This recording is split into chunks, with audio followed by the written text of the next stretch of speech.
Hi everyone, it's Raya from Capricorn Vibes Only. So in today's reading, I want to kind of analyze a bit on Taylor Swift's birth chart and also Travis Kelce's birth chart since they are dating.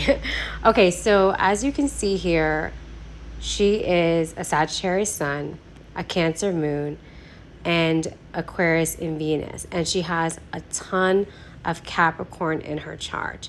She has Mercury in Capricorn, Saturn in Capricorn, Uranus in Capricorn, Neptune in Capricorn.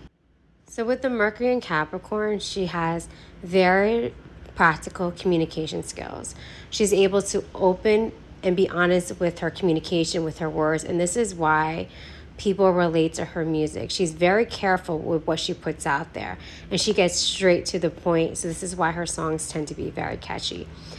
Also, she's very business-minded for having Mercury in Capricorn. She's a critical thinker. She has a very structured way of living, and she's very patient. And as a Capricorn, as you know, we need to be patient in order for things to work out for us in our favor. So she never really tends to jump the gun or to be reactive in a lot of things. She tends to reserve her voice when it is time to, or when it's time to defend herself. She also has Saturn and Capricorn, and that's a very strong and harmonious placement since Saturn is naturally in Capricorn's chart, right? So she has a very strong sense of responsibility. She's very ambitious and disciplined, very practical and realistic, and she's very traditional. She's also very much an authority and has a position of leadership, especially in the music industry. And she plans for the long term. With that in mind, being cautious and patient and being resilient. Because to have long-term goals, you need to have patience and you need to also be resilient. So this is why sometimes, she maps out probably what she wants, maps out her next album, takes breaks, because she knows there's no rush. Like, she'll do things when she's ready to do them and when it feels aligned to her. All right, so she also has Uranus in Capricorn, which can be very contrasting because it's about change, innovation, and rebellion. And, Taylor is very rebellious. She does things differently and she walks to the beat of her own drum. She has a very entrepreneur spirit. She's very ambitious and she's a rebel when it comes to her career, when it comes to her songs. She also is very structured too. So she doesn't do things that are chaotic, but it's very planned and orchestrated, but also very much outside the box. She is definitely a social reformer. Like, she will stand up to what is right. And she will be vocal in that, especially when she had to fight for her music, right? To have she had to fight for her property, right? So she didn't want to feel defeated. So what she did was re-record and re-release her songs because she's like, I'm not going to allow anyone to take what I worked so hard for. She also has a Jupiter in Capricorn, which is about expansion because Jupiter represents expansion and growth, right? So she is going to be accelerating, ambitious. She's, like I keep saying, she's very strategic. She has a strong sense of responsibility, even when she is expanding, because that's all Capricorn, right? That responsibility, that growth, that ambitiousness, but it's also like, okay, how am I going to grow? What do I need to do to expand?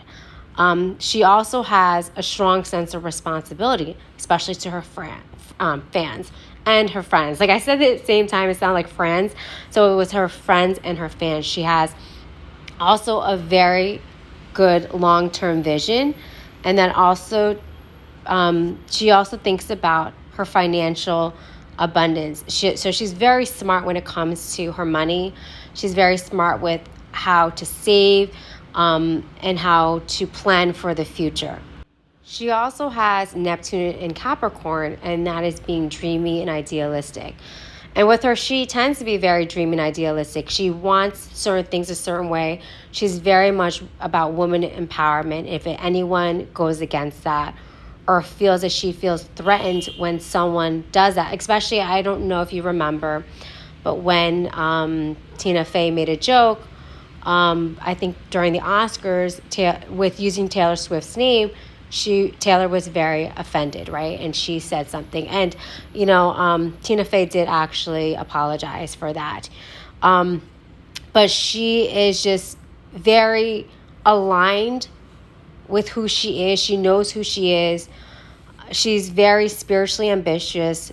She's very practical. And she's very successful in her career because Neptune in Capricorn is actually being very strong when it comes to the arts, music, and that helps people heal. So through her music, that's why people connect with her. They feel this connection. They feel that she understands them and they can understand themselves through her music. She's also very compassionate. So with her ambition, she wants to do things that are going to help people, that's going to change the world. So it's not just about her inner circle or what she does in her life, but also how it affects everyone else. So let's get into Travis Kelce just a bit, right? As you can see in his chart, he is a Libra sun, moon in Sagittarius, and a Scorpio Venus, right? And he has also very similar placements in Capricorn, just like Taylor Swift, right? He has a Capricorn in Saturn, or Saturn in Capricorn, Uranus in Capricorn, and Neptune in Capricorn. So they hold a lot of the same qualities on paper, right? They get along with, when it comes to their career, they get along with their vision, they get along with them being dreamy about certain things and being idealistic about things, and also growing and expansion. So I see, like, with this chart, and plus with him being a Libra and her being a Sagittarius, it ends up being a really good match with fire and air, right? Because air can move around that fire, right? It could spread. And I feel with that, like, them and their star power and their quality, they can both bring a lot to the table together, not just individually, of course, but also as a power couple. The only thing that I may have some issues with, but maybe not, is his moon is in Sagittarius and her moon is in Cancer. And he's more of a go, go, go type of fiery energy, passionate energy. And she is too, but it's more of like, well, I want to make sure that I know that you care about me and you know that I care about you type of, like, how are we going to show it? And he may show in a way that's more physical, and maybe she shows it through other things. She needs more than just words of affirmation or physical engagement. So that's maybe one of the only things that they may have that could cause an issue, but I feel also that's not really too much of an issue. And I say that because he has a Venus in Scorpio and she has a Venus in Aquarius. So I feel with him, he's going to be very passionate, intense. And she's very much, okay, I'm going to be a little bit detached. But with her being a moon in Cancer, that's going to be hard for her to detach so much. So this is why, if you notice that she dates a lot of people, right? Venus in Aquarius, I also have Venus in Aquarius. We tend to disconnect from people as soon as we start feeling that they're not the one for us. And it has nothing to do with me being superior or her being superior to anyone else, but maybe the initial infatuation or the initial draw of that person will lead that person or leave her leaving that person, right? Because she tends to date people who maybe on paper looks and appears to be better than her, but energetically, they may not always match her and what she wants in a partner, especially in a long-term partner. All right, so since I did a little analysis on their chart and just seeing how they match up on paper, let's see how they are energetically, right? Because I think that's always important. Sometimes we think someone looks really great on paper, but there is a disconnect energetically. So let's see how their energy is. Okay, oh, the Two of Cups. This is a really good match. Honestly, they feel like, okay, this is fun. Let's see where it takes us. They're choosing each other. And I feel they're not really bothered by anyone else, right? And I know there's a lot of like gossip talking about his ex, and I don't know why, but and comparing, right? And that's not the case for her. She doesn't want her relationship being compared to his past relationships or her past relationships. It's just them, right? Just them enjoying themselves. How does she feel about him? The Knight of Wands and the Three of Swords. I mean, she's still being cautious, right? And the swords represents to me like that air energy, just wanting to be cautious, but also wanting to have fun. Because the Knight of Wands is a very fast moving, it is like a player type energy. And, you know, she likes to date. And I don't feel you shouldn't. I feel you're young, or if you're not young, you should explore what you and who you like. And I think that's what she's doing. She doesn't want to get hurt. But she also knows, like, hey, I also have to take this leap of faith and just enjoy myself and see where it takes me. Let's just get in another card. The Six of Swords. She's so... For me, I don't think she wants to share a lot. And I think everyone else wants to share. But this relationship, she doesn't really want to share too much. She wants to make sure, okay, I want this to go smooth, and I don't want the outside world kind of affecting me, because I'm at that stage and age in my life where I don't really care about everyone else's 2 cents. I want to find out who I'm supposed to be with, if this is a person, and I want to see if this person is for me without everyone else, right? Without everyone else putting in their 2 cents.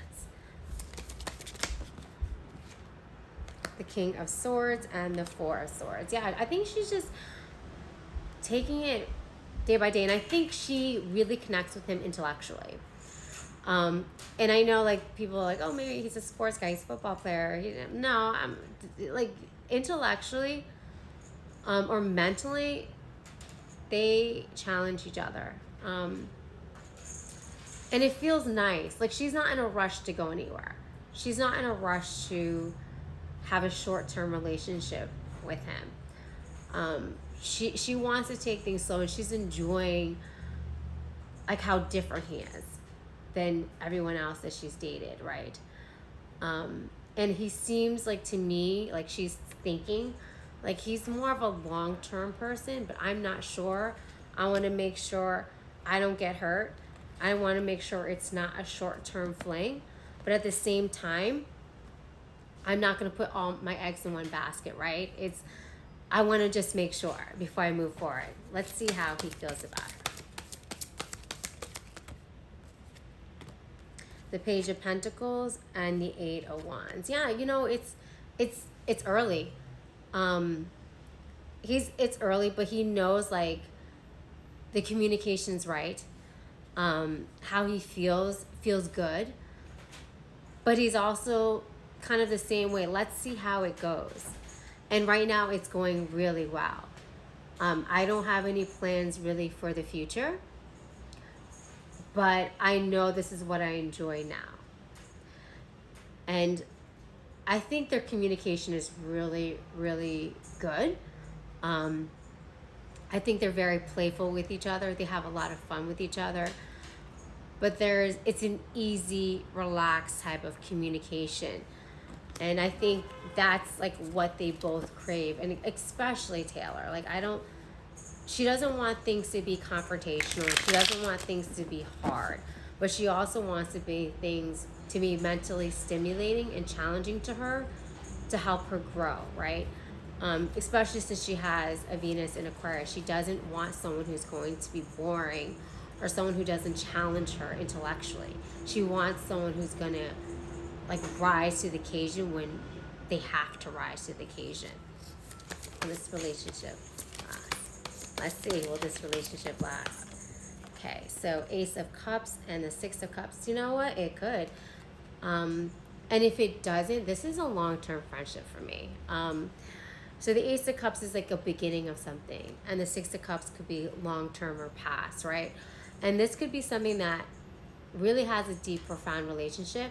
And if it doesn't extend to marriage, like I didn't get the marriage card, but this is someone that she may end up dating for a long time, or someone that's going to be in her friendship circle for a long time. Now, I'm not saying she's not going to write a song about it.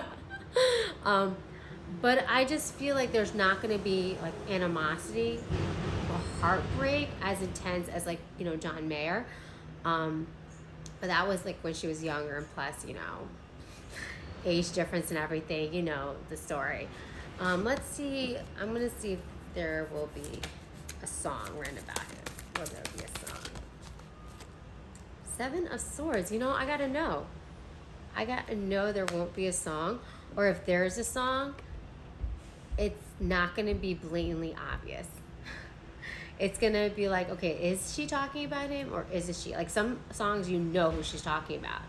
This is more going to be like, maybe she's going to put in one lyric in a song, but it's not going to be something that's... Okay, I know she's talking about Travis. Okay, let's see, what about marriage? Nine of Swords. So this is saying no. No to marriage. Yeah, that's what I got. Remember, this is tarot. Take it for what it is, for fun. Things can change energetically. Everyone has free will. But I hope you guys enjoyed. Have a good one.